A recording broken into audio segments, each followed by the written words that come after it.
Hello yes we are live now. Are you ready? भाई लोग तैयार हो पढ़ने के लिए? दरखास्त लिखना सीखना है आप लोगों को, तो आ जाओ। सबसे पहले देखो हम क्या लिखेंगे। दरखास्तें दरखास्त लिखेंगे तो सबसे पहले बोलेंगे मोहतरम जनाब।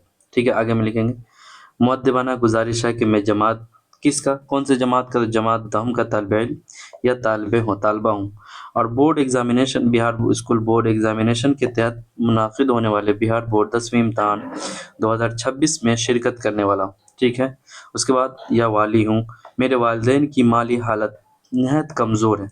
वालिदैन की माली हालत क्या नहायत कमज़ोर है, और घर के अखराजात बमुश्किल पूरे हो पाते हैं, जिसकी वजह से इम्तहान नी फ़ीस अदा करना हमारे लिए मुमकिन नहीं है। यानी इम्तहान की फ़ीस अदा करना हमारे लिए नामुमकिन है, मुमकिन नहीं है। लिहाजा आपसे मुअद्दिबाना दरख्वास्त है कि मेरी घरेलू और माली परेशानी को मद्देनज़र रखते हुए बिहार बोर्ड 10वीं इम्तहान 2026 की फ़ीस माफ़ करने की मेहरबानी फरमाएं। मैं आपका बेहद शुक्रगुज़ार रहूँगा या रहूँगी। तो ये हो गया। फिर आगे अल्लाह ताला आपको इस नेक काम का बेहतरीन अजर अता फरमाए।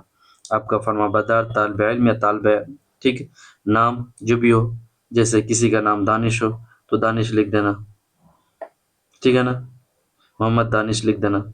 फिर जमात, रोल नंबर जितना हो 1011, और चीज़ इसमें क्या है, उसमें तारीख़ है, ठीक है, तारीख़ होता यहाँ पे तारीख़ लिख देना 17/1 17/2/26 यहाँ पे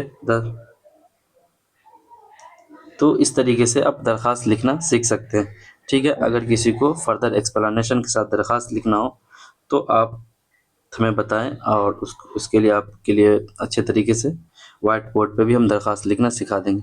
तब तक के लिए ओके बाय, अल्लाह हाफिज़।